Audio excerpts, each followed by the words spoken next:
Hello everyone, welcome to back my channel. I hope everyone is having a wonderful day. Before starting the video, please go ahead and hit the subscribe button.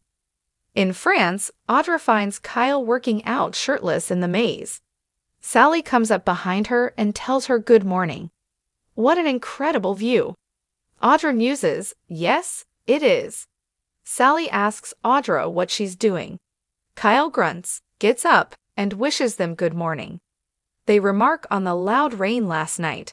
Sally hopes the lightning didn't damage the cell towers. None of them have had service. Claire and Nate must wonder why they haven't called. Audra is sure Genoa City is surviving just fine. All in their swimsuits, they continue complaining about the cell service as they prepare to lounge in the sun. Sally tells them Lauren, Michael, Abby, and Chance came last night. Kyle's surprised. He announces he's taking a dip to cool off. Audra watches him and Sally asks what's going on. She reminds her Nate's faithfully waiting for her at home. Audra tells Sally there's nothing going on, then corrects herself to explain that they're starting their publicity stunt today. There's nothing between them beyond that. Sally saw her checking Kyle out. Audra insists it's strictly business and she'd never jeopardize her relationship with Nate. Sally warns her about trying to play Victor. It could blow up in her face. She's playing with fire. Audra knows exactly what she's doing. Nothing will happen that she doesn't control. Kyle gets out of the pool and asks to join them. He pulls up a chair and Audra suggests they approach Dumas this morning. Kyle tells her they can drop Dumas now. He doesn't want to talk to him now that he's been revealed as Kane Ashby. Audra gawps. Why would he think that? Kyle and Audra debate the point. Kyle can't imagine getting Kane to choose a fragrance. Audra argues that he's a billionaire. Kyle insists the trip is a total bust. Audra doesn't want to leave early and miss the very special evening that's planned. Sally thinks this whole thing has felt like a game of smoke and mirrors. Billy appears as Audra complains that Kane could still be an asset. He says, I'm with Audra. I want to stick around. Sally's irked by this. She snaps that they can find out about Kane's agenda back at home. Billy wants to at least stay for the special evening. Kyle can't see the point of staying. Audra refuses to give up on the idea that Ashby could be beneficial for her company. Sally recalls that Billy and Kane aren't close. He argues that he respects what he did to get back in everyone's good graces.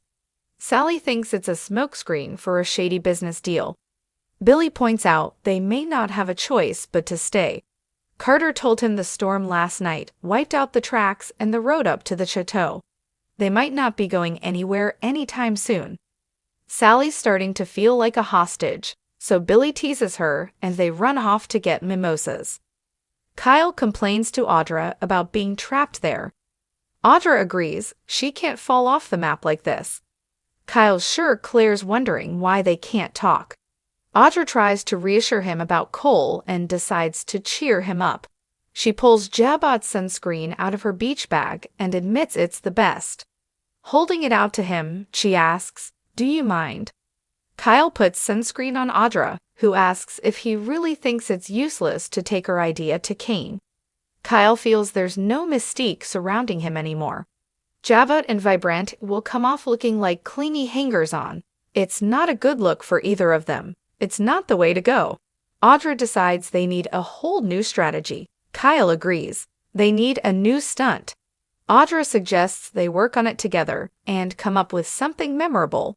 A little bit more on my neck, please. Billy and Sally return and spot Kyle touching Audra. He asks, what's that all about?